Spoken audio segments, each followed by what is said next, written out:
Nos da muchísimo gusto recibir en esta casa editorial al licenciado Augusto Chacón Benavides, quien es el director ejecutivo de Jalisco ¿Cómo Vamos? Gracias, bienvenido. Al contrario, muchas gracias por invitarme, es un privilegio estar aquí. Jalisco ¿Cómo Vamos? ¿Qué es Jalisco ¿Cómo Vamos? Jalisco ¿Cómo Vamos? Es una organización ciudadana, es un observatorio que mira la calidad de vida de los y las ciudadanas tapatías a partir de lo que ellos mismos opinan sobre su calidad de vida. ¿Y cómo hacen ustedes estas mediciones? ¿En qué consisten? Bueno, el observatorio nació en diciembre de 2010 y a partir de 2011 pusimos en práctica nuestro instrumento más importante, que es una encuesta de percepción. Desarrollamos a partir de experiencias en otras ciudades, en otros países, un cuestionario en donde le preguntamos a la gente, salimos a preguntar a la gente sobre 16 temas que de acuerdo a nuestras investigaciones inciden en la calidad de vida.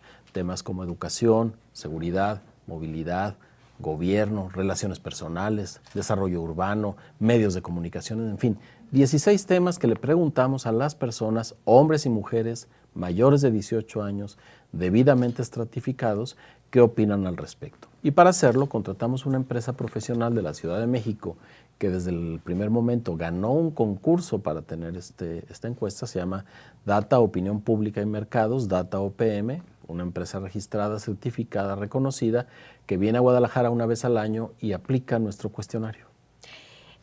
La mayoría de los ciudadanos, como que el hecho de que participen los gobiernos, pues como que no le da mucha credibilidad a lo que arrojan en cuanto a datos. Jalisco ¿Cómo Vamos? ¿Es el caso de que lo patrocine el gobierno?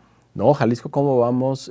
Nace por la iniciativa de 3 instancias, la Fundación Jesús Álvarez del Castillo, el ITESO y esta asociación de medios que se llama Extra AC, y a partir de ahí convocan a otros ciudadanos y ciudadanas para que aporten recursos y el observatorio pueda subsistir.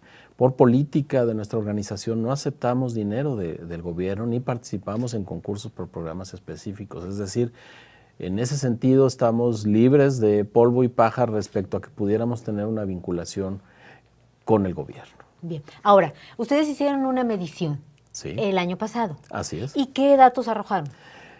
Bueno, normalmente los datos que más atraen a los medios de comunicación, a las personas, son los que tienen que ver con gobierno, los que tienen que ver con seguridad y con movilidad. Tomemos el caso de movilidad. Si recordamos, en agosto de 2013, el gobierno del Estado y el Congreso del Estado pasaron una nueva ley sobre movilidad. El discurso de los gobernantes, de los legisladores fue: con esta nueva ley, el transporte público en el área metropolitana de Guadalajara, en las otras áreas metropolitanas que hay en el estado, sin duda se verá beneficiado y tendremos un mejor transporte. Así que un año después, en 2014, en octubre que levantamos la encuesta, le preguntamos a las personas: oiga, ¿y usted, por cierto, vio alguna mejora en los últimos 12 meses en el transporte público? 70% nos respondieron que no. ¿De toda la zona metropolitana? De ¿O específicamente un municipio? 6 municipios del área metropolitana de Guadalajara. ¿Y cuál fue el peor? Donde más sufren es en El Salto y en Tlajomulco. En Tlajomulco. Y es lógico por la distancia. Nuestro estudio también arroja que los tapatíos y las tapatías en promedio empleamos 2.3 horas al día para ir de un lado a otro a hacer nuestras cosas. En el caso del Salto llega a 3.3 horas. O sea, 2 horas para ir y 2 horas para regresar. No, 2 horas empleamos en el que vamos traslado. al súper y que vamos por los niños y que nos movemos al trabajo. De las 24 horas que tiene el día, 2.3 las dedicamos a eso. Si ya se lo restamos el sueño, si ya se lo restamos el trabajo, resulta que nos queda muy poco tiempo libre para hacer sociedad, para la cohesión familiar, etc. Dedicamos demasiado tiempo a transportarnos. Y una de las preguntas que también aplicamos en el año pasado tiene que ver con el uso del tiempo y le preguntamos a las personas: ¿usted la semana pasada hizo lo que más le gusta o lo que más placer le da? Porque al final de cuentas el uso del tiempo libre tiene una relación directa con la calidad de vida. Y un poquito menos de la mitad nos dijeron que no habían hecho aquello que más les gusta o que más placer les da. No les preguntamos qué, cada quien sabrá su conciencia y su religión, pero nos dijeron que no. Y eso nos da indicativos de que estamos transitando o convertirnos en una metrópoli que solo sirva para ir de un lado a otro y que le dejemos poco tiempo a la cuestión familiar, que por cierto tiene que ver con la seguridad. Bien. ¿Y cómo nos va con los políticos? ¿Los ciudadanos creemos en los políticos? No, tenemos desconfianza. Esta vez por primera ocasión preguntamos los nombres de los presidentes municipales, los nombres del gobernador. Pocos los conocen y sorprendería para quienes somos consumidores de medios de comunicación que vemos los nombres por todas partes, pues la gente del común no los conoce tanto, no es tan alto el conocimiento. Y en términos de aprobación, ni gobernador ni ninguno de los presidentes municipales rebasa 50% de aprobación. De ningún municipio. De ningún municipio. Y hay los más altos. El más alto en esta ocasión fue Tonalá, que tiene el 44%. Es decir, hay que poner ese más entrecomillado. Y el más bajo fue Tlajomulco. ¿El peor calificado? El que tiene menos aprobación. Nosotros, ¿de cuánto? 33% lo aprueban en alguna medida. La pregunta concreta es: ¿aprueba mucho, algo, poco o nada? Cuando decimos aprobación, estamos sumando los que aprueban mucho y los que aprueban algo. Por supuesto, quienes aprueban mucho en todos los municipios y en el gobierno del Estado son muy poquitos. Generalmente la aprobación más alta es algo. Y el municipio de Tonalá llegó a 44. Ha de estar haciendo muy bien su trabajo, a lo mejor. Son muchos factores. No podemos sacar un solo asunto para decir esto está pasando por esto. Por ejemplo, en términos de relación con el gobierno, recordemos que nuestra encuesta la hicimos durante octubre y una semana de noviembre, cuando el tema de Ayotzinapa estaba en todos los medios en su apogeo. Nosotros en ese momento llegamos a preguntar sobre la confianza, sobre la aprobación en los gobiernos, y por supuesto es un factor que incide. También hay que considerar eso cuando hablamos de una encuesta, en qué momento se levanta, qué está sucediendo en el entorno, y eso incide en que las aprobaciones hayan sido bajas. Pero también tenemos datos concretos para evaluar la función de los gobernantes. Más de 50% de los tapatíos dicen que sus banquetas, las de su colonia, están en mal estado. Y, como dice uno de los expertos que colabora con nosotros, la banqueta es el salario mínimo del espacio público. Es decir, todos deberíamos tener una banqueta decente para poder ir con el vecino, para poder ir a la tienda, para poder sacar una silla y sentarnos a ver pasar a las personas. Eso no lo podemos hacer porque una gran parte de nuestras banquetas están en mal estado. ¿En qué otra cosa los ciudadanos somos escépticos? Somos escépticos, por ejemplo, a los medios de comunicación. Le preguntamos a los ciudadanos si, en términos de seguridad, consideran que los medios de comunicación son fidedignos. 80% consideraron que no, por dos razones: porque omiten información o porque exageran la información que tiene que ver con seguridad. Es decir, 8 de cada 10.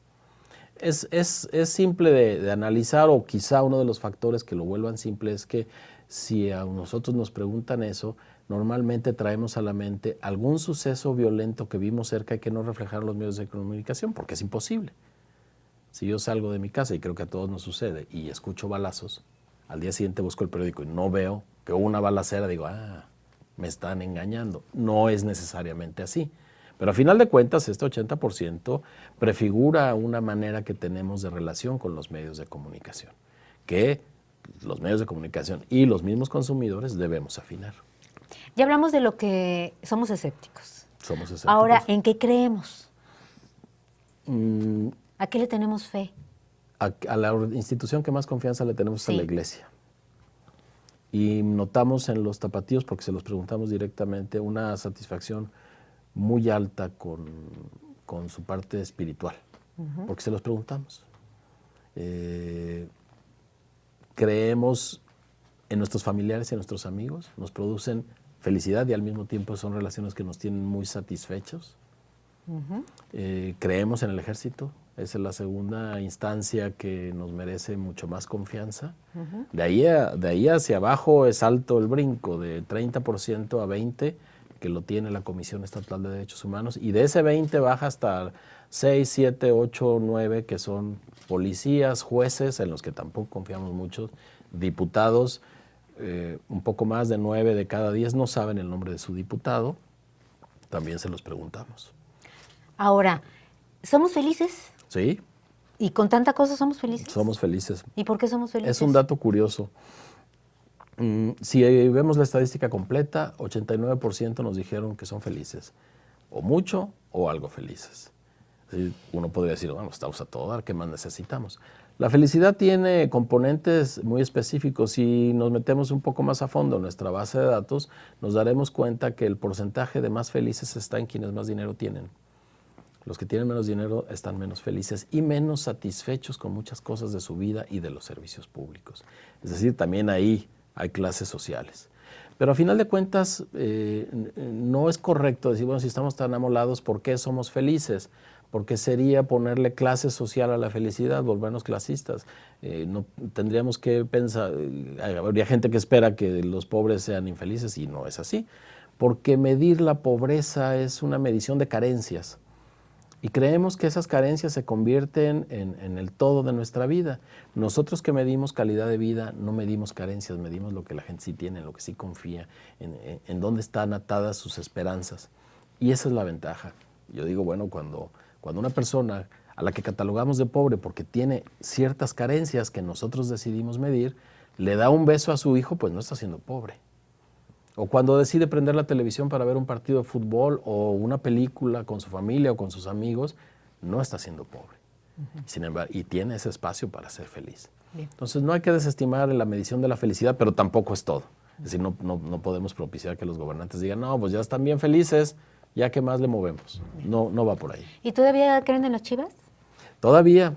Le preguntamos a las personas que nos dijeran 2 palabras que se le vinieran a la mente cuando dijéramos Guadalajara. Y con eso formamos lo que se conoce una nube de palabras. Son preguntas abiertas, es decir, tenemos 2.400 opciones.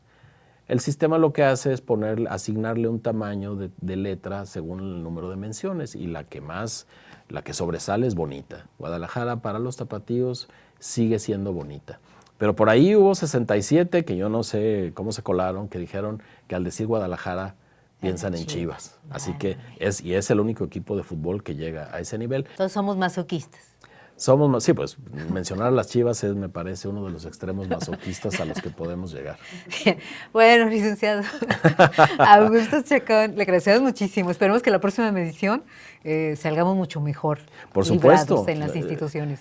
Y sí, las instituciones que tienen que poner de su parte para salir bien libradas, pero también nosotros tenemos que poner de nuestra parte para apuntalar esas instituciones, para apuntalar nuestra vida en común y el todo que vamos construyendo, lo querramos o no, en conjunto. Bien. Muchísimas gracias, Augusto Al contrario, Chacón, por haber estado con nosotros. Un placer estar con ustedes. Gracias. En exclusiva para Guadalajara hoy.